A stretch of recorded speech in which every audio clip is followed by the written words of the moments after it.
Hello, and welcome to episode 43 of Flesh and Pod. My name is Abby, and I am your host. With me, as always, are Logan and Jordan. Had some big stuff happen this weekend, so we'll go ahead and get started. Logan, what did you do in Flesh and Blood this week? I played in U.S. Nationals.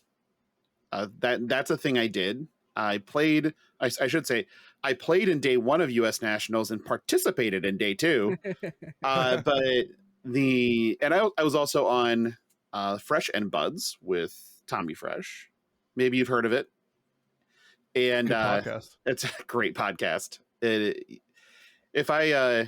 think Tommy Fresh is a lovely human that everybody should respect and love and listen to his show and give him everything that he deserves, which is a lot of things that are unsuitable for talking about on air. So we're not going to say everything, but it is well worth doing in all cases. But Nationals, I started out really well. I went 5-2 on day one, 2-1 in Uprising Draft with a very close loss to Icelander. And then playing Oldhim, went 3-1 in Classic Constructed. The next day started out very well with another 2-1 in Uprising Draft. Played Dromai both times. Was very open both times. So I felt like I drafted my seat well. Then I lost to Icelander to the same circumstance both times. So, what are you going to do? Sure. And that felt fine. I was okay with it. So those were my goals, were to 2-1. And then I 1-3'd Classic Constructed to miss cash. That was painful. My mental game on day two was not, in Classic Constructed specifically, was not where it needed to be. I did lose to some very good players. Even though I went 4-4 in Classic Constructed, I gained like 25 points of elo. Oh, So I was playing, I was playing people better than me. And that is a thing. I also gained like 34 points of limited elo. So I can't be too disappointed based on the actual metrics for playing. But there's a lot of things about this format that we'll talk about later that are very cool. So I'm not disappointed necessarily in the format itself. I thought the format itself was very fun. I enjoyed that part of it. And after that, day two, disappointment's the wrong word. Even it's more of a lack of discipline in play. I decided that Sunday would be a very good time to not touch Flesh and Blood as a competitive thing. So went to the Carolina Panthers New Orleans Saints game just down the street with friend of humanity, Mo Bogsley. And we went and watched that game, which was horrible quarterbacking. Across the board. It was the full Jameis Winston experience coupled with the full Baker Mayfield experience. And let me tell you, that is bad. That is real bad.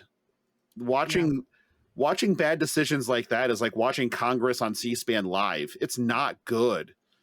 So did that, then made it back. And after I made it back, a good friend of all of us again, a man named Keith Bartram, decided, hey, let's rip this box of alpha.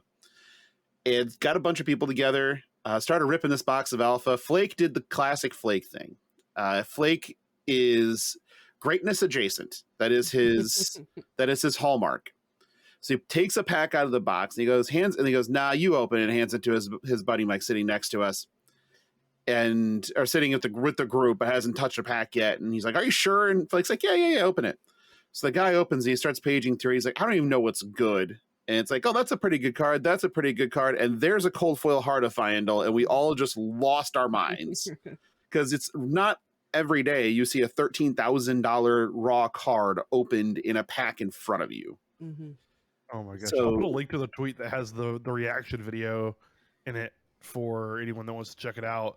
I wasn't there at this point, and I don't want to cut you off, Logan, from finishing your weekend, but I get a text from Logan that says, Keith just bought an alpha box to crack. And so I'm in the car with my dad on the ride home, and I go, Keith just bought, and I had to put this in the language my dad understands. I was like, he just bought $2,200 worth of lottery tickets. My dad goes, why the hell would he do that? I said, I don't know. Because it's Keith, he hates money. I was getting these fragmented, right? And then you send me the picture of Heart of Fyendal. My dad goes, well, what's he hope to open? Like $1,000? I was like, I don't even think he'll get $100, you know? And then you send me the Heart of Fayendel. And I was like, well, Dad, how does $13,000 sound? How does a Kia Sorento sound? I mean, when I say that this man that doesn't know anything about Flesh and Blood, my dad, lost his mind, we lost our minds on the way back home. It gave us life for like 2 hours of the trip. It was awesome. That box was actually quite good too. There were multiple pink strip snatches, multiple pink strip sink belows. There was a foil pink strip sink below, which is Sweet. a lot of money. There was another cold foil equipment in there. There's the cold foil chest. So the box itself, outside of that, even was actually quite good. But the heart was the heart made everything else seem kind of just pedestrian. Like, we're looking at this pink strip Alpha Rampage and going, this is kind of cool. Move on. And you know, it is really cool, but it's nothing compared to ripping a cold foil Fabled from the first ever set printed. Even funnier, I guess. Keith bought the box from MinMax Games. Shout out to MinMax, by the way. They're just good people. And they charged me 22 cents for 32 cents worth of cards. You can't be mad. Oh, nice.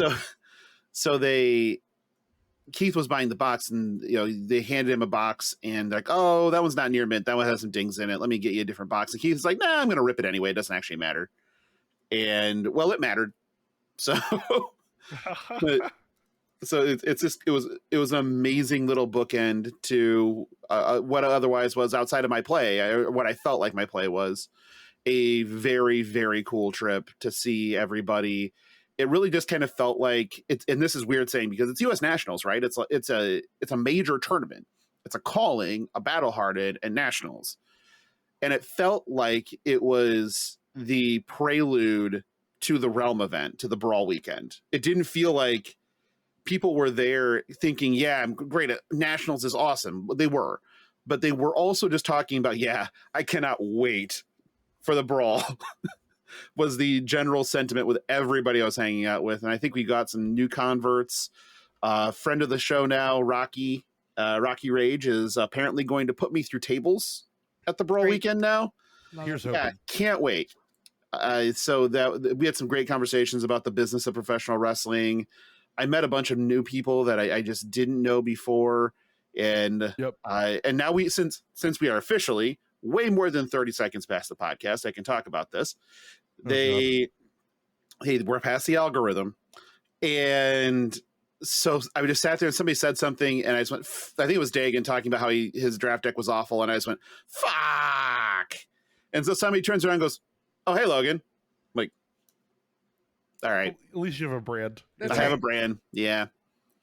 But I will now be setting a 30-second timer at the beginning of every show just to make sure I'm in above the algorithm so that you can worry less. And it's all you've ever wanted. So I'm going to restrict myself to dropping bombs post 30 seconds because that's what you want. And I love you and I want you to be happy. Well, so here's the thing. Abby already takes up 15 seconds. You only have to go 15 seconds. That's kind of true. Yeah. You know what I mean? Like, I know that's hard, but yeah. Well, ooh, well then, shots fired. That's that. How are you the punchy one today? What the fuck? Yeah, Abby woke up punchy. I don't know. And I think my favorite part is still Jordan just turning around and just cold staring Elaine with every seriousness, saying, "I do not have a strong familial bond with you." Oh my god. Yeah. At some point, she was standing still on an escalator and fell over. And was like, I need help. You guys are going to have to watch me. And I was like, Elaine, I will let you die. I love 3 people in this life. It's my wife, my cat, and me. And the order of that fluctuates daily. Outside of that, I'm dying for no one. Like, so there were 1.6 million alpha packs total. Yep. What do you think the odds? How many of those are there? How many Heart of Fayendels are there? 1.6 million. Yeah, there were 16,700 display cases. So times that by 4, times that by 24. Okay, so there's 16,000 cases is what you said, right? 50.7 thousand cases. Yep. 4 packs per case. About 1,500 boxes. 1,500 total for cold foil. Yeah. Mm-hmm. Yeah. That'd be about right. That's a pretty sicko number. Yeah, it was, and that it was actually the prettiest one I've seen as far because alpha centering is really, really, really questionable in most cases as far as card grading goes. This is the prettiest one that any of us sitting there had seen. So Magnolia came over, Minmax came over, and they were all just like, "That's as clean a centering as you can possibly have with alpha." So this is a potential quad 9-5. At which point, there's only that population is super low. It might be 10, Right. Yep. Like if that even kind of sounds high given that range of like what we're talking about. That honestly might have been a highlight for me, and I wasn't even there that day. But my Nationals weekend was also great. We got there around Friday afternoon, right after draft, I think is when I caught up with you guys. The tail end of Nationals Day 1 draft. Yes. I think because it got delayed, right? Right. So they had to seat everybody for a player meeting, track who wasn't there that had registered, and then drop them from the tournament, and then pod the tournament.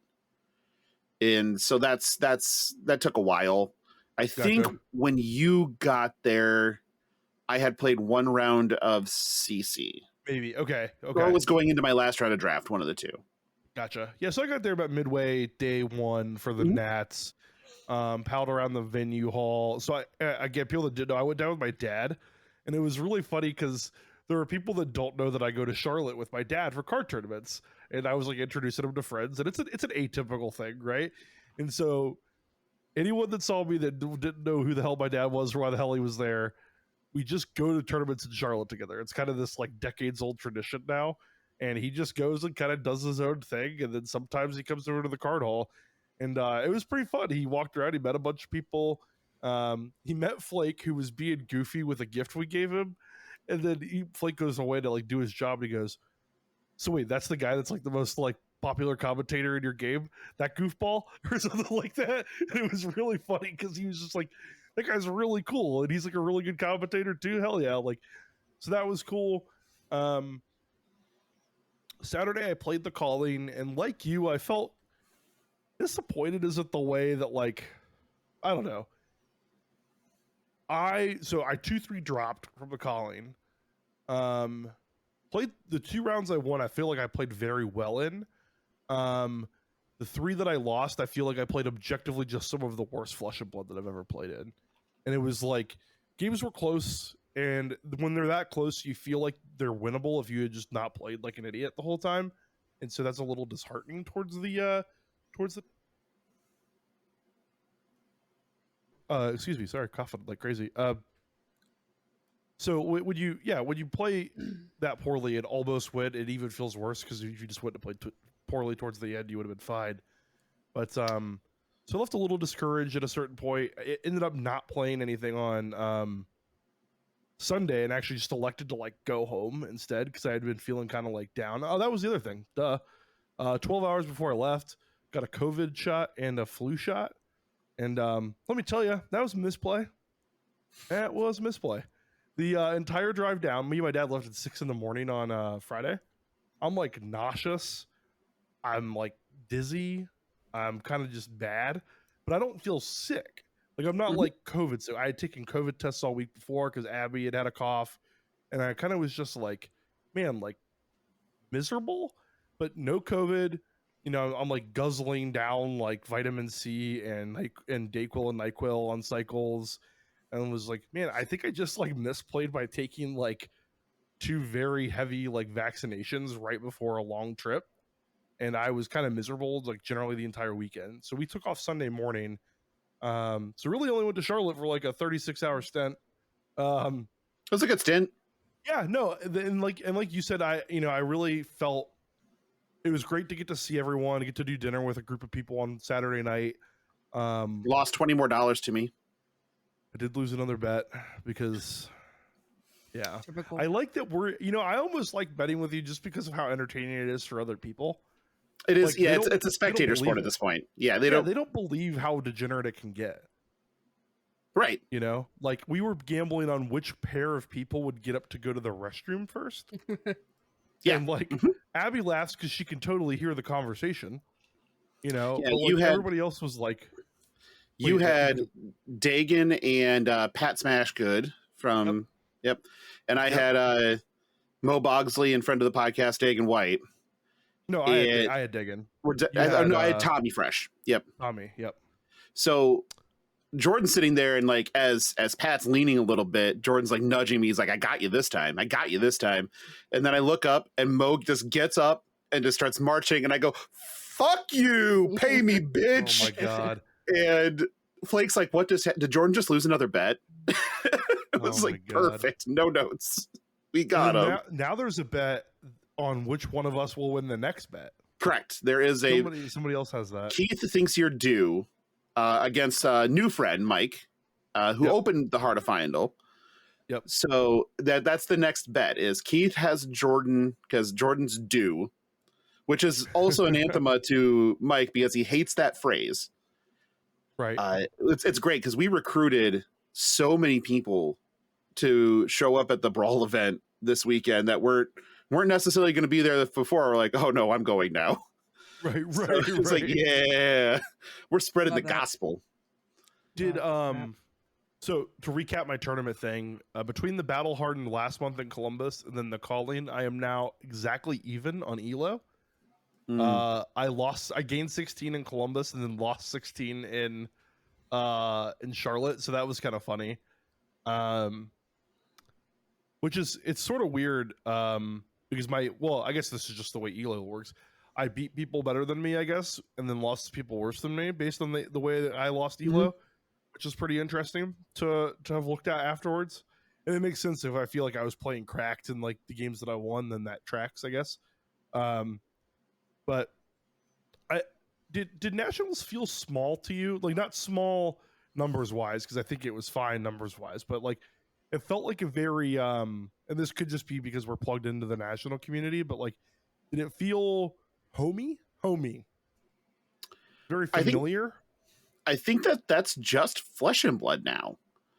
The community is not this is not these bubbles of insular people. It's a Venn diagram. It's not these separate cells. It's everybody overlaps. So it's not that it's small. The homey feeling is 100% there, but I think it's because, you know, everybody knows somebody from somewhere that intersects with somebody from somewhere else. And so everybody just knows everybody at the very minimum tangentially. Plus, Fab Twitter is not a cesspool. So people interact on Fab Twitter, and it just feels like everything's smaller than it is. There was, I think it was over 1,000 people in that event hall daily. And there was no spot that ever would feel uncomfortable because you could look in a group of people standing around and you'd know one of them at the very least tangentially. So it works out really well in that regard. There is no super clicky nature outside of the Canadians coming down to steal our callings. So that's, I think that's it. Well, you're right. It feels smaller, I think is the wrong word, but it definitely feels like tighter knit, where everybody is there together rather than people there on their own.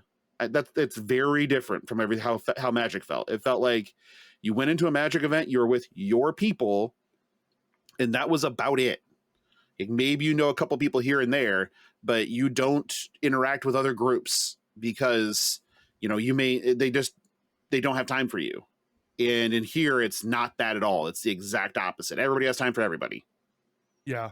The downside of that being that you want to do dinners or lunches with literally everyone, but you have like 3 nights, Yeah. And it's like, man, like I kind of just wish it was this. I don't wish this, but it was easier in the days when the 4 people you rode down with were the 4 people you ate with and the 4 people you rode home with and the 4 people you spent your time with. Oh my God, there's 100 people here that I need to see and like chat with, and like all are deserving of all of my time. Well, it's like I'm going to put a number in for this diner, and I'm about to put 8 in, and Jordan comes up. He's like, "We have 12." I'm like, "Yeah." All right, sounds great. Yeah, and they're like, "Well, absolutely not." Just 100% brick wall. Yeah, great. And then I had a shotgun a beer because of that. You sure did. I'm sure you were so put up by it. I have never been more disappointed in. All right. Abby, what'd you do in Flesh and Blood? I did nothing once again. Perfect. Well, you Just didn't teach your sister-in-law how to play? No, I did give my niece some more cards though, so that Gotcha. when my That bet's been paid.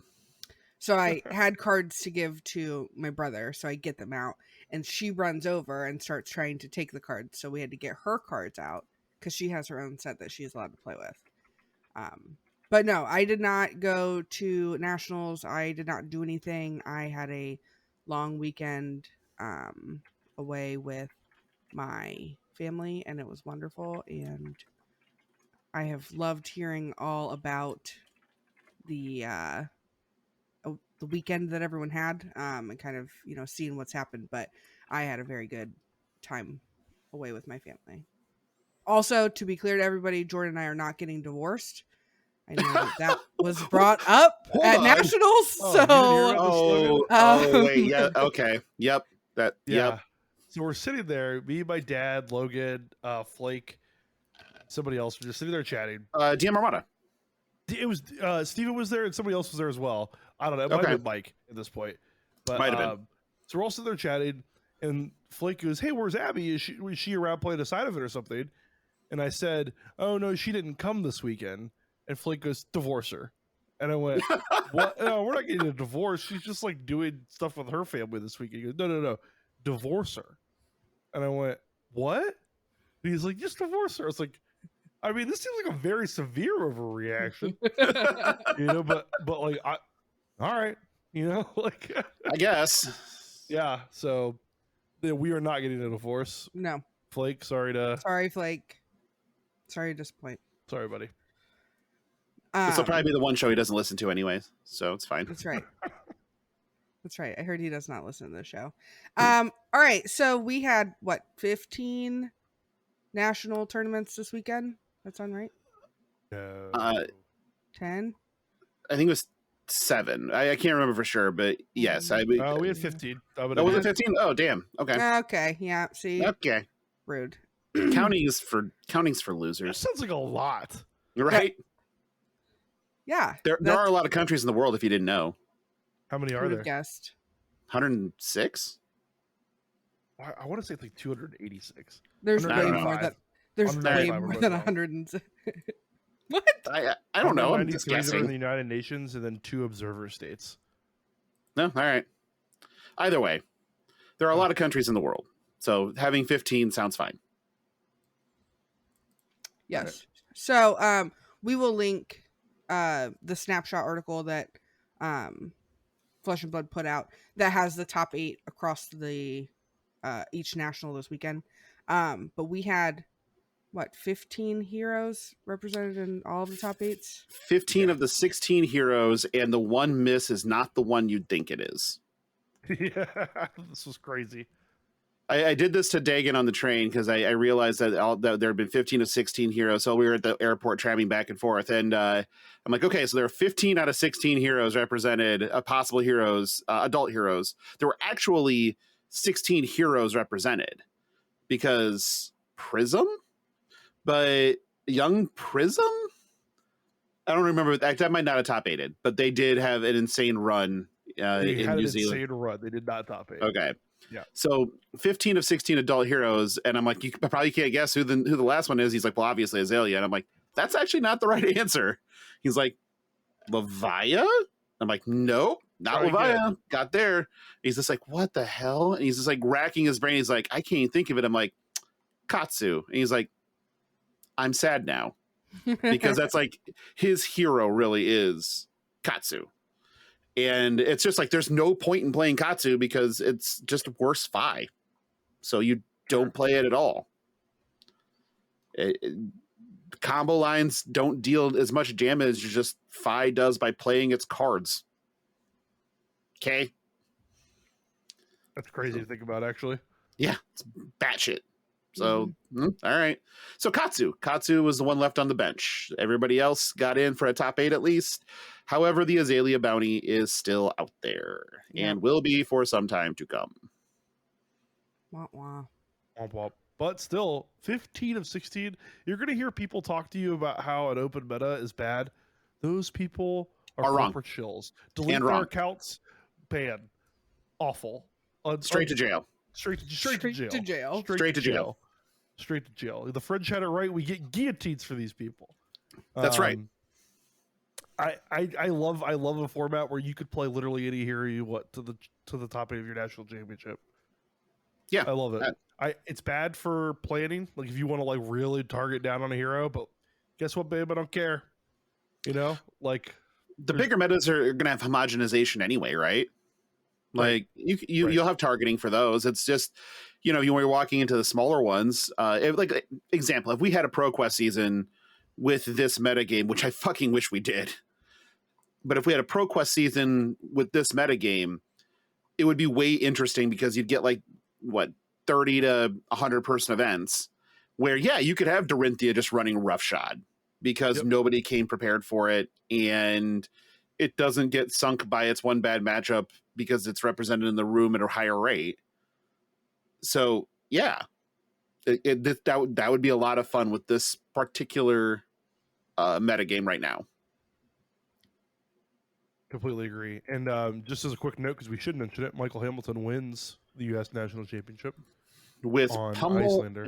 With Icelander with attack actions. Yeah, Findell's Fighting Spirit. Wounded Bull. Is Michael Hamilton the best player in the world? It's either him or Pablo Pintor. In my mind, it's one of those two. That was his answer as well, for what it's worth. Yeah, I think that I think that you can't sit there and erase Pablo's accomplishments just from the fact that he brought a knife to a gunfight and chained into Starvo and won the Pro Tour. And then he's the only person to top 8 both Pro Tours so far. And he did the next one on, again, a deck that nobody really was pegging as one of the best things to do necessarily. And then shows up and takes runner-up in Spain's Nationals, which Spain is not an easy country by any stretch of the imagination.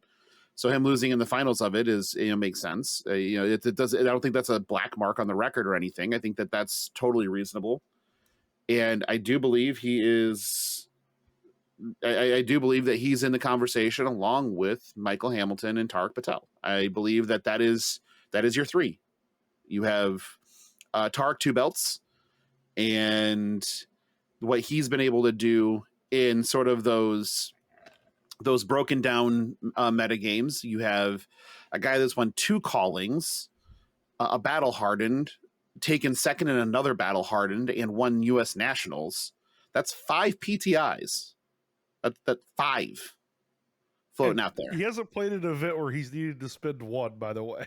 No, apparently I was talking to somebody, and I think that he gave one to a friend so they could play U.S. Nationals, and I'm like, what? What? Why? Like, what? No. That's crazy. Bad. But, when you got him to burn, If you got him to burn, shit, okay. And he's not going to need to use one for Worlds. Nope. He is definitely top 50. Elo. Yep. Yeah. He's actually number 1 constructed right now, and number 3 limited. Yep. Limited, and there is no one else that is similarly situated. Like there's no one else that's also in the top 3 that's in the top 3 of the other board.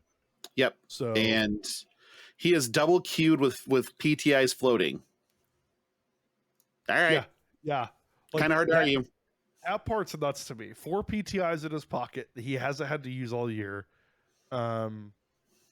He's probably my number 1. If I gun to my head, make a list, it's Michael Hamilton, Pablo Pintor, Tarek Patel.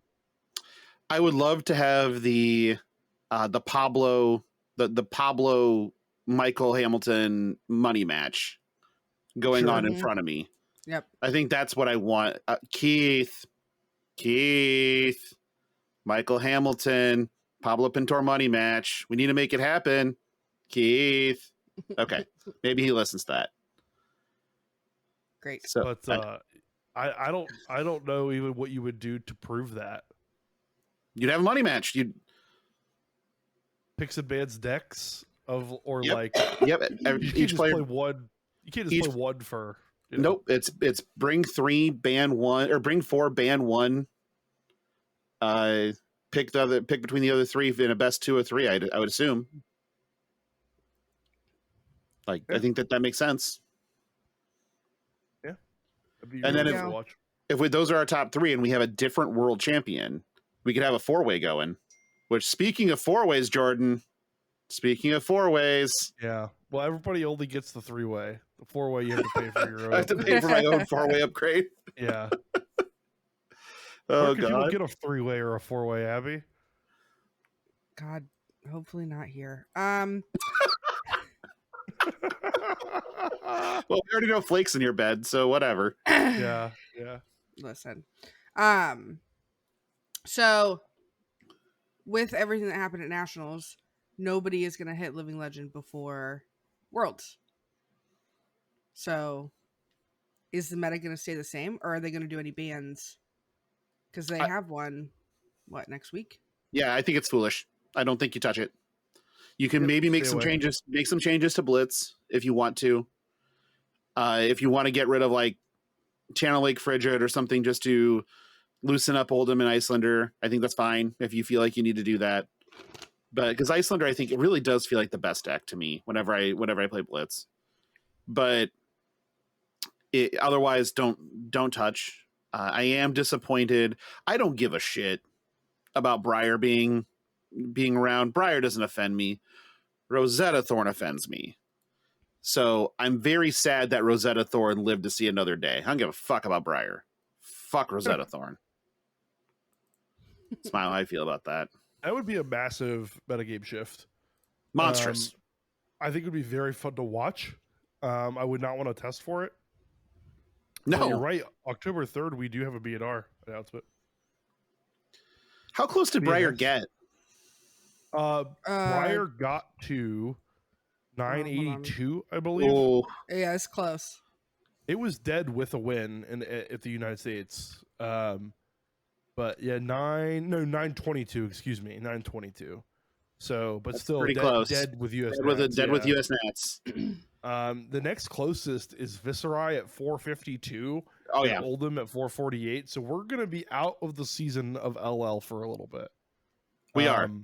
Yep. Like we've been getting really heavy hit lately, and I think this is more of like a temporary seat. People shouldn't get used to heroes regularly getting LL'd, is what I'm saying.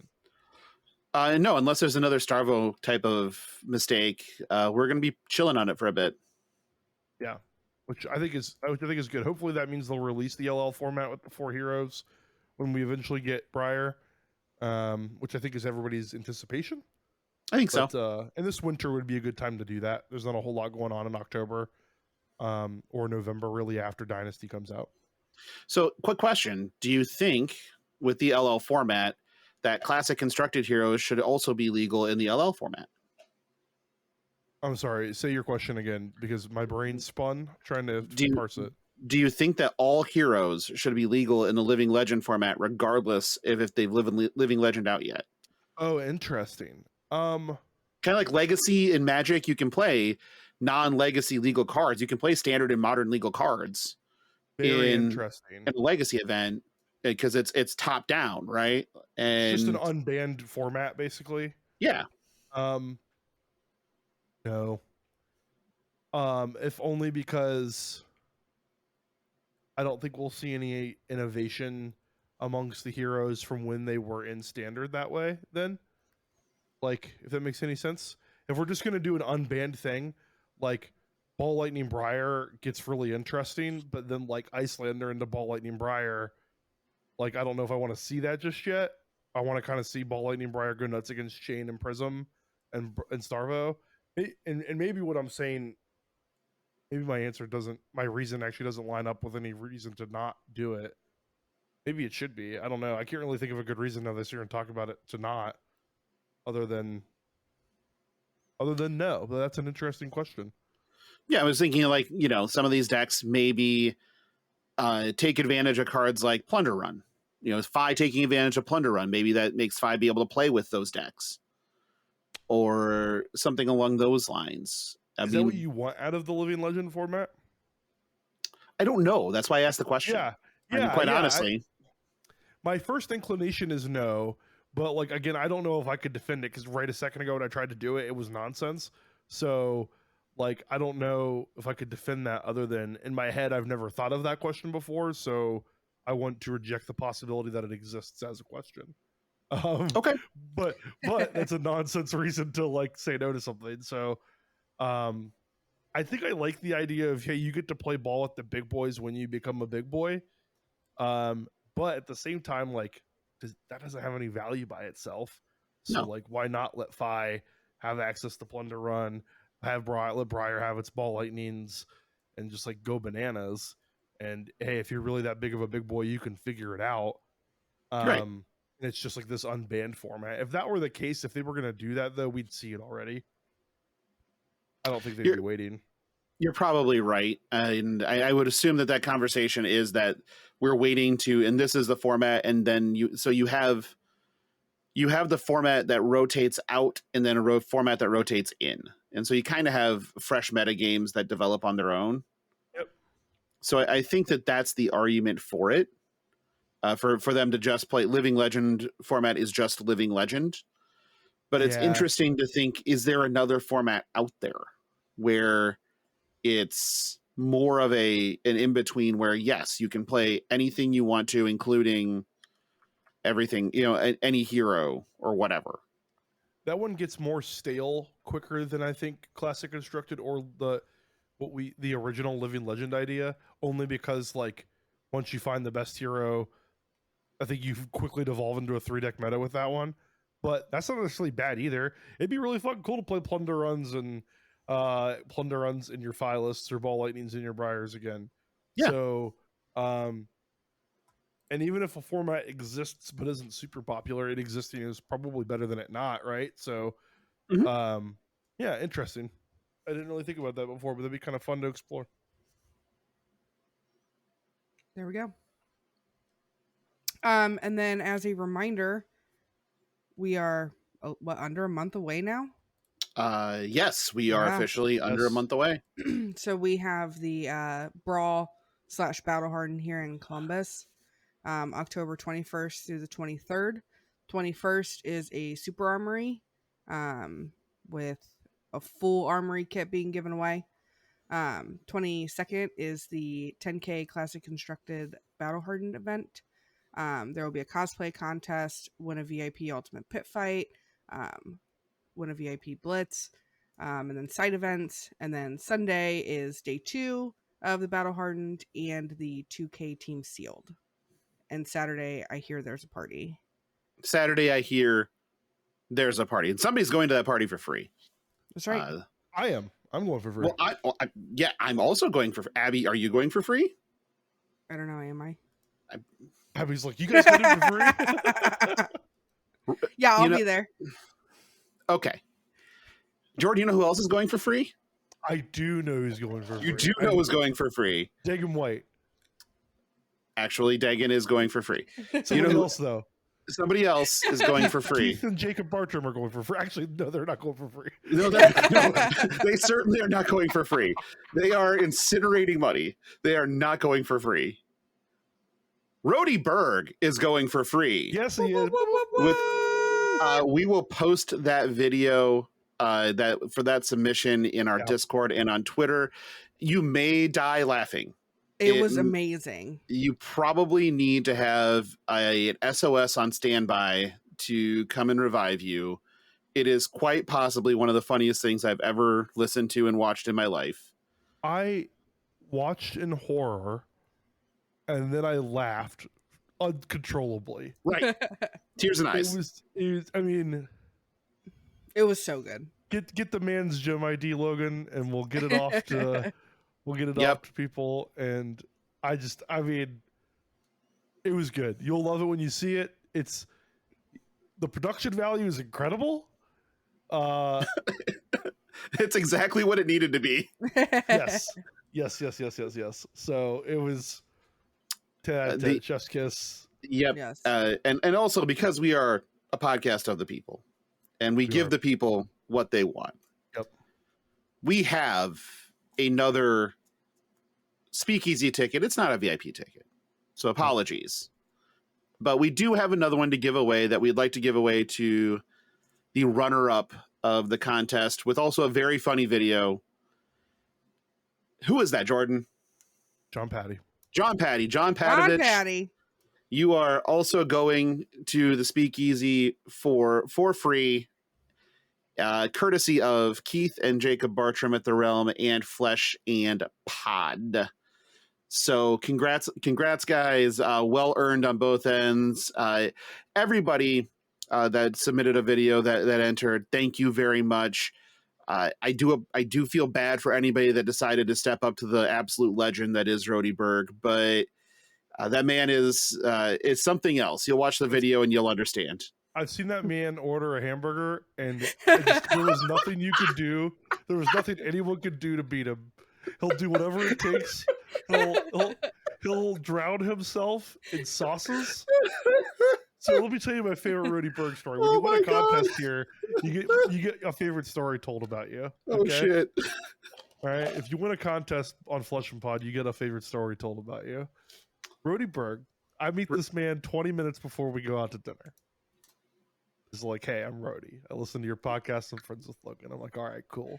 Pretty low key, chill guy. I like him. My kind of man, right?" We get to the restaurant. It's a 2-beer show, everybody. We get to the restaurant. Rody's looking at the menu. Rody's kind of like me. He's a general curmudgeon. Nothing's ever really great. Nothing's ever really bad. We're just all on this earth because we have to be. Again, my kind of man. Rody starts to order a make-your-own burger from the burger restaurant. And let me tell you, this man made his own burger. Gordon Ramsay, his motherfucking self, had not heard of such a burger. Anthony Bourdain rolled over in the ground when he ordered this burger, okay? It might have killed him. We don't know. When I tell you that Rody made his own burger with every sauce available on the menu, I don't mean most sauces. I don't mean an unreasonable amount of sauces. I don't mean more sauces than you or I would find socially acceptable. I mean every sauce on the motherfucking menu. Okay? This menu has enough sauces to confuse the world's finest artisans. To make a fucking soup. You could make a literal soup with a drop of each sauce. Okay? What's Rody fucking do? He just goes, "Yeah, I'll have the hamburger with the pepper jack and the mustard and the lettuce and the Abby's coughing into the microphone and then the Spanish sauce and then the spinach sauce and then the sauce for like 30 seconds. I wonder when it's going to end." Okay, and you think this is certainly disgusting, right? Yup. Okay, Rody gets a sandwich. It might as well. He might actually need a goddamn boat to go eat the motherfucker. Okay, but the lady puts it down in front of him. It's floating. All right. And what's he do? This man of my dreams, he just smashes the patty, the bun on the top down, smashes it. Water of some sort oozes outside of the rest of the bun. He picks it up and he eats it. He eats the whole thing. And you might think that has to be disgusting. And so I said, "Hey, Rody, how was your sandwich?" She goes, "Not that good." No kidding. Even better, what he said, the exact what he said was, "Not that good," and the bun's a little soggy. Yeah, he had the audacity. He had the audacity to comment on the sogginess of the bun. That is covered in sauce. Yeah. And guess what? It was create your own burger, babe. Like I could point at the person that made the bun soggy. Yeah, he's right in front of me. He paid for it. The best part of it was each of these sauces was like an extra 30 cents or some shit too, because it's an like an $18 burger. Yeah, right. But he goes, "Yeah, it's all right. Bun's a little soggy." So I'll tell you what wasn't all right. There was his video. It was excellent. You're gonna love it. We'll find a way to share it with you, like you said, Discord and Twitter, and never order a sandwich from the man, but watch his content because it's very good. It's very good. It's amazing. He is an absolute legend. When I have shared the video with a couple of people outside. I did not want to put it out far and wide to discourage entries, because you'd watch it and go, "Well, I'm fucking done." And everybody's reaction has been the same. This just uproarious laughter. Flake's comment was, "I need to meet this man." I'm like, "You've met him." He's like, "When?" "In New Jersey, when we were playing Jackbox in the hotel room." He's like, "Is that the guy that was under the fucking table?" I'm like, "Yes, that is the guy who was under the table when you walked in." And Flake's like, oh no. Okay. Well, yep. All right. That tracks. So that's something else. Mm-hmm. Beautiful. Anyway, yeah, I congratulations, Rody. Congratulations, Patty, on the backup prize. Tears in my eyes. I'm excited to spend time with you guys. Oh God. Yeah. It's gonna be great. All right, we have 2 listener questions this week. Jordan, do you want to skip these? Yeah, Nah. you know what? No, you good on time? It's your time crunch. Yeah, we're fine. So, We're fine. okay, cool. All right. For people listening, if you hear this, I will also be on The Stack with Flake this week. So that is the time crunch. I get the normal hour and change of lead time from our friend Matt DeMarco before anything ever happens, because I'm his in case of fire break glass guest, I guess. I don't know. Still mad at him. He let Pleasant Kenobi say fuck like 18 times on his podcast and won't let me, so whatever. Well, dude, I would love it if you had Pleasant Kenobi's reach though. So can we work on that? Yeah. Okay, question number Could 1. You just be Pleasant Kenobi. Will you shut up? Okay, I thought we were on a time crunch. Oh, Question we are, number for sure. 1 is from Griddlemaster via the Discord. What would each hero's preferred method of transportation be in our world? Chain strikes me as a public transit guy because he probably wears a trench coat. Yes. We're going to start with Welcome to Wraith and go through them like we've done previously. So I guess we'll just start. What would Katsu? Katsu walks. Yeah, Katsu is just walking. That is his preferred mode of transportation. I know it says he's just gonna. That's it. He's just walking. Yeah, everywhere he goes. There's going to be a lot of overlaps of these, but hopefully we'll be able to make some jokes along the way. I do have Katsu as one of those guys that complains on Twitter about the death of walkable cities. Mm-hmm. He's like, "Oh man, I lament the 4-lane highway." That's Katsu, you know. He's probably a hitchhiker. He's the Wanderer, right? Yeah, literally says the Wanderer. Yeah, so Katsu's a walker. There we go. Reiner? This is a harder one. I feel like Reinar is driving an honest to God monster truck with like 30 or 75-inch wheels and ramping cars. Like he just doesn't care. Like a Mad Maxian type of thing, like the blood of his enemies is the oil of his car, kind of thing. Yeah, exactly. Yeah, he's lubricating his vehicle with the viscous blood of the enemies he's run over. That is gotcha. I think that's got to be Reinar. That's fair. Yeah, I like that for Reinar. Bravo? Hummer. I was gonna say Tesla. No, he's a piece of shit that drives a Hummer. Dash has a Tesla, but this is a piece of shit that drives a Hummer.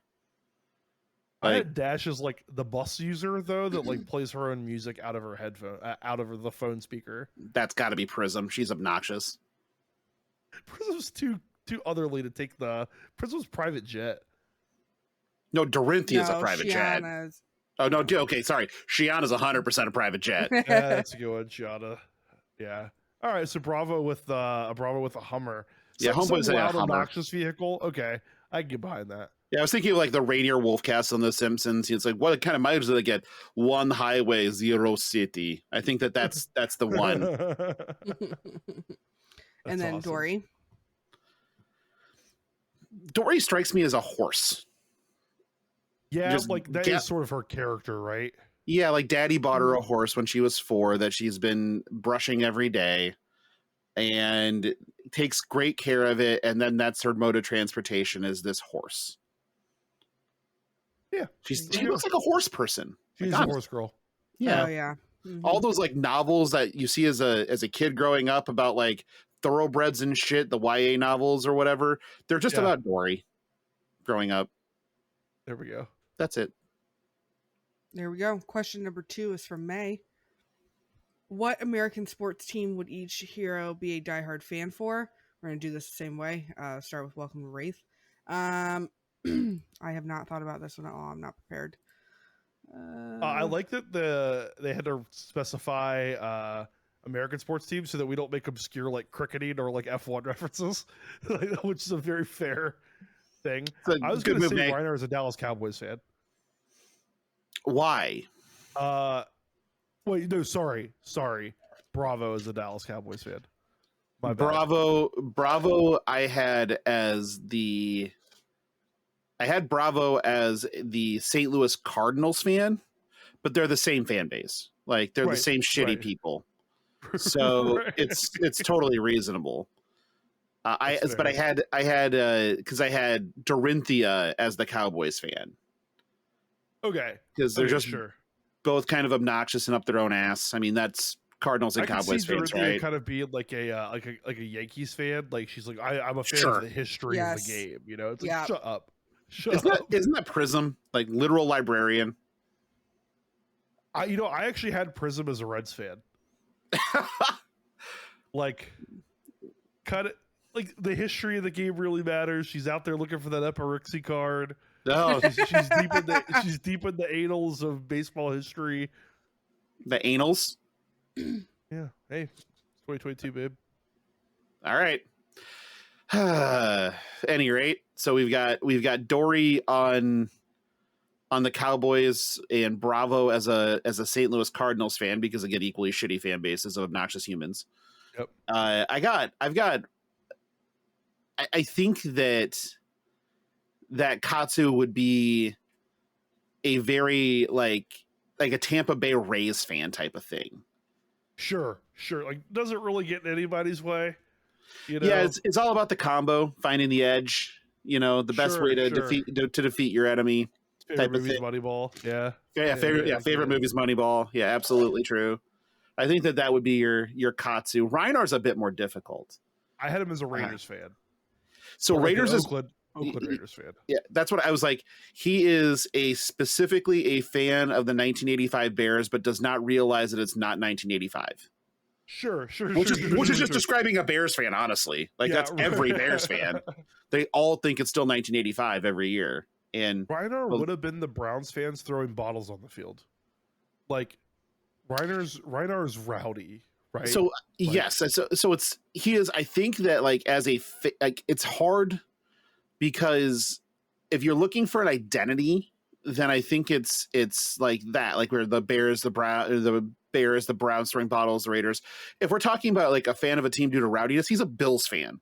That motherfucker is going through tables putting people through tables in the tailgate at Orchard Park every fucking weekend, and he starts on Wednesday.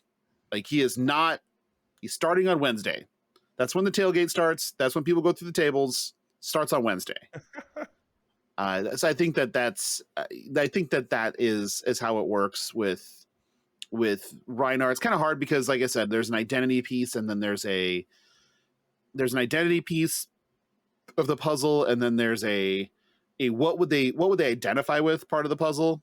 So for me, I like the Bills for Reinar, just if we're going to talk about fandom.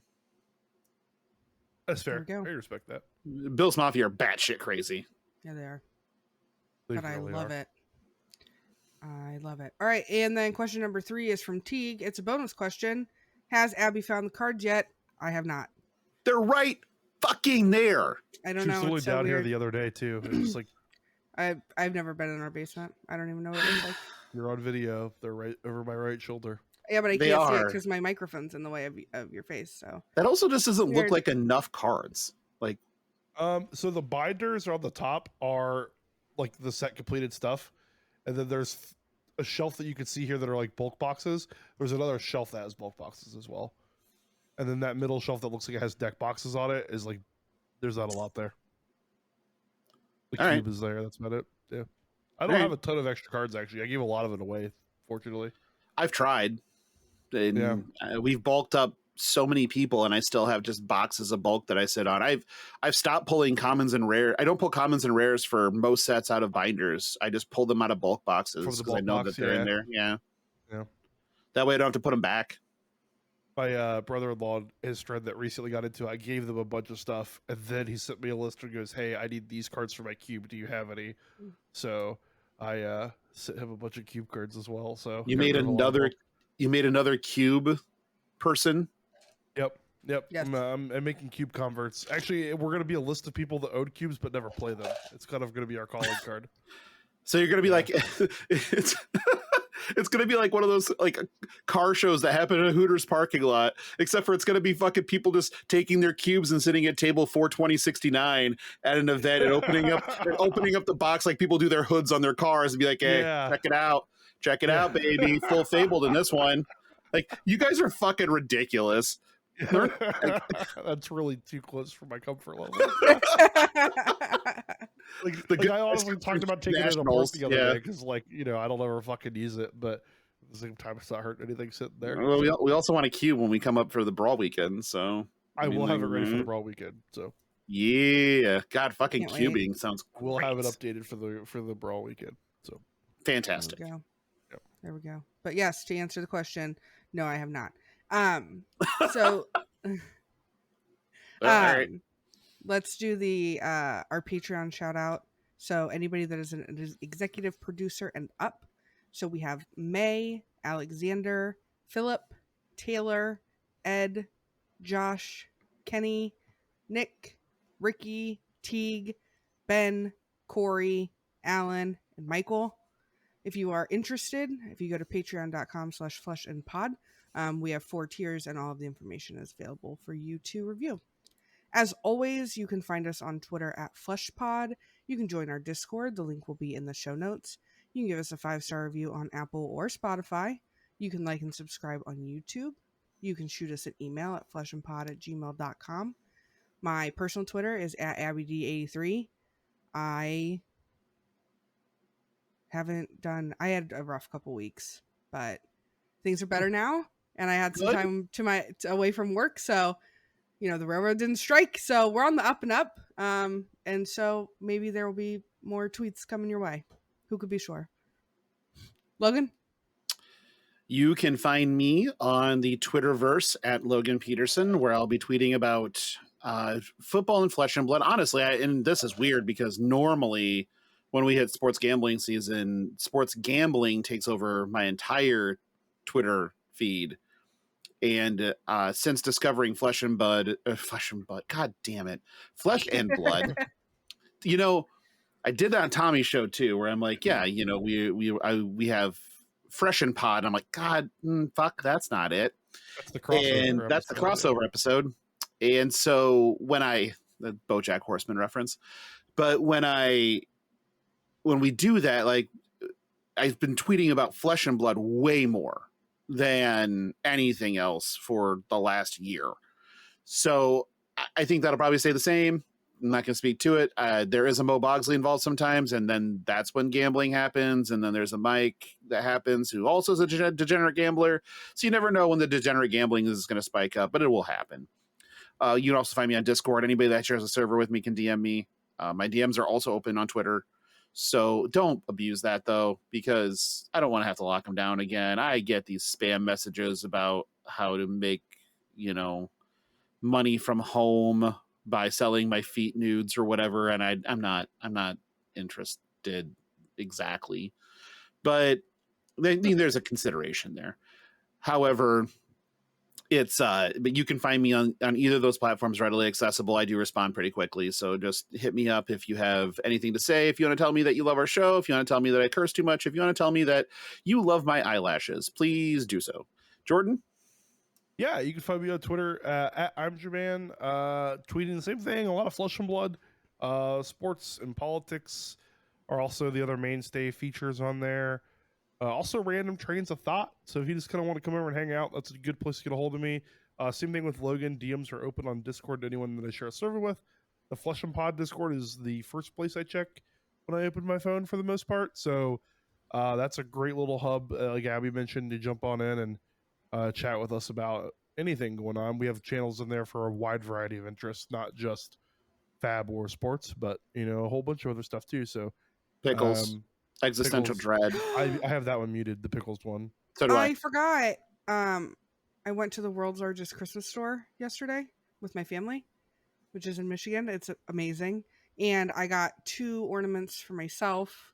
One is a pickle and the other is a possum. So those will be going on our Christmas tree. Is that the Christmas tree that's still up? Yes. Yep. Okay, just making sure. So it's an easy thing. You just hang them. Mm-hmm. Yeah. We like to say that it was put up early this year. That's kind of our. I don't say out. that. It was just put up early, like last November. Like I have never perpetually, once said that. perpetually up early.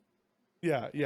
Like we took it. This was the first year that it's been up for a year, so we have taken it down in the past. It just honestly got to be like February, and I was like, oh yeah, that thing's staying up. Like it was like a set day in my February? head. Yeah, What the there was like a fuck? day in my head where I was like, oh yeah, I'm not. I guess if I haven't taken it down, I'm not now. You know, I love Alright. Christmas in general, so I've put it up pretty early. I'm like a pre to Thanksgiving tree person, and then take it down as late as possible. And for whatever reason, I just never got around to it this year, and Nope. we'll see if it ever happens again. Who can be sure? I told him if it was staying up next year, we need to start decorating it for other holidays. That makes sense. People do that, right? For like various holidays. It's not a common thing, but it's not. Yeah, like, yeah. I think that uncommon. that's a thing that some people do in some cultures in the Midwest. Yeah. Fuck 'em. My favorite part of everything. Yeah, fuck them. Yeah. Sorry to interrupt you, Jordan, but I remembered. And I No, that's wanted to okay. share That's news. that was it for me anyway. And we interrupt you all the time, so it's only That's turnabout's right. fair play. So that's toxic femininity, I think. But at any rate, Jesus. Well, welcome to cancel culture again with your host Logan Yay. Peterson. That's a joke, everybody. For fuck's sake. that's right. Let's get it out of here before this gets worse. So have a good week. We'll talk to you next week. Bye.